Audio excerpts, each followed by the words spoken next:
Chinatown Art Brigade was founded last year. We're a cultural collective, now comprised of more than 15 artists, Chinatown residents, tenants, cultural workers, folks who are just really care about the future of Chinatown. So one of the most visible changes in Chinatown are the closing of a lot of industries, small businesses, and places where people could work and make a living. But what we're witnessing today is really what we would call hyper-gentrification, where you walk down a street and literally something has disappeared overnight. Before this kiosk existed, at least over a dozen or so street vendors made their daily living vending on this triangle.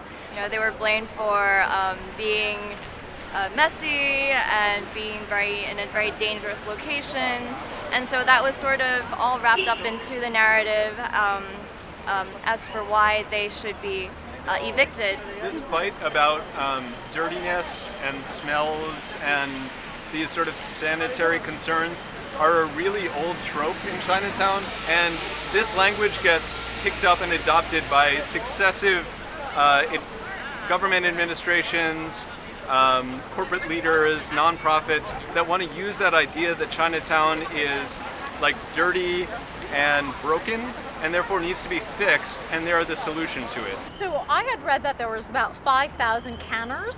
Of course, this is like informal because who's counting?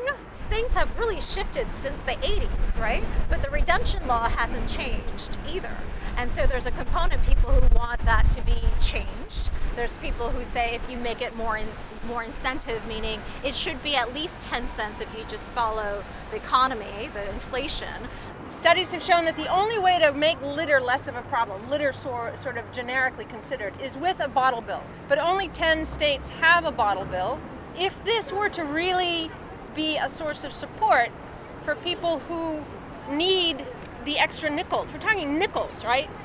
There are certainly better ways to structure the law and to enforce the existing laws in ways that then would make it less difficult and less easy to cheat the people who are actually pulling the containers off the street. One of the things that's of interest to me is the issue of animals in cities.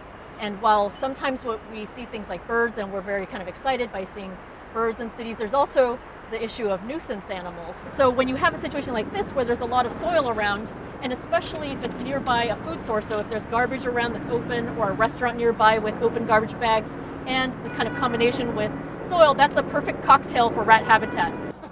This park growing up was filled with rats. It was unbelievable. In the middle of the day, they'll be running around. It was a really big part of the park. But we have one of the few examples in this park of how rat tunneling would look and where it usually exists. Right here, you have two holes, one underneath this rock and one underneath this tree in the crotch of the tree there. These are like coral reefs in the ocean of soil. Just think of it that way. Like, they're great things to latch onto and build around. Those who are working to try to change human behaviors so that rat populations will shift and maybe even diminish say that the way to change human behavior is to learn how to think like rats. I want you to draw from above just a little section right here and then draw the pathway of a rat from his life underground to his food source. I'd like to show you a map of the Trade Center down here. This is the fallout of the dust. This is September 16th. This is by remote sensing satellite of the dust that was created by the collapse of the building. This shows the spread of the toxics. This red point is right where we're standing, Canal and Broadway. And Chinatown is to the east of us. And as you can see, we're fairly close to the Trade Center site. We're talking a lot about air quality today, and trees are excellent air filters. But as we saw, there's not a lot of trees here in Chinatown. And compared to other neighborhoods, both in Manhattan and the outer boroughs, this neighborhood is severely under-treed. It has lower canopy coverage, so meaning if you looked at the neighborhood from above, the percentage of area that's covered by leaves is a lot less. Just to say something about Confucius Plaza itself. We were going to go inside the Confucius Plaza, and there were some small plantings that had memorial signs in there.